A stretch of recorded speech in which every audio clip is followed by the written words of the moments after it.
There's a Kenyan athlete called Abel Mutai. In the year 2012 December, Abel Mutai went for a marathon competition in Spain. And he won the race. He actually left the person following him with a very long distance. Now something happened. Abel Mutai got confused with the signals and thought he had finished the race. He was actually number one. So he stopped running and was checking his watch, thinking that he has already won. Right behind him was a gentleman, a Spanish called Ivan. Now, on realizing what was happening, Ivan started shouting at Abel Mutai, telling him to continue running because he had not finished the race.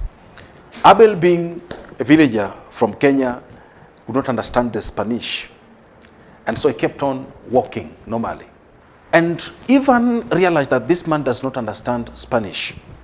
So he ran forward and pushed Abel to win the race. That is how Abel won that race. And so the media gathered to interview Ivan Fernandez for that act of kindness. And he made some very profound statements. And one that caught my attention is that what is the joy of having victory that you didn't deserve? You knew very well that even if I take advantage of this guy, if I take advantage of his confusion and just jump forward and win this race, I don't deserve it. Now, if you check the distance that this gentleman gave me, it was not possible to cover that distance and win the race. So it was obvious that Abel won the race. So I pushed him to get what he deserved. My question is this: how many in our generation will push someone to get what they deserve, knowing that this person deserves this thing? Let him get it. In most cases, people will jump forward to take advantage of people's weaknesses to get what belongs to them. We've heard of cases where someone dies, and the next thing that the brothers do is to collect all that belonged to this man and leave the children and the widow to suffer. They take advantage of the children because they're young, they cannot follow the legal procedure and so on, to grab what belongs to their brothers who is supposed to be owned by the children.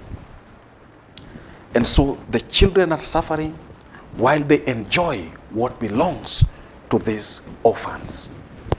Now, what people don't know is that as you're doing that, you're actually cursing your own family. Because these orphans will suffer, but somehow they'll maneuver their way in life and still make it. Because when you mistreat people, you make them God's favorite, and they will obviously succeed in life. So how do you feel when you know very well that you are enjoying what someone else should be having, what someone else worked for? That is not humanity. Let us sometimes be like Ivan. When you know this person deserves this thing, push that person to get it. Now the thing is this: such an act can never go scot-free. You'll always reap the consequences of the same, unless you push what belongs to the orphans to have it. In most cases, people take advantage of foreigners. They come to do business deal, and since this person knows that this person does not belong to our country, they maneuver their ways and strip this foreigner of what belongs to them, and they remain to enjoy it and ensure that by all means the foreigner is deported, or the foreigner cannot in any way get back what belongs to them.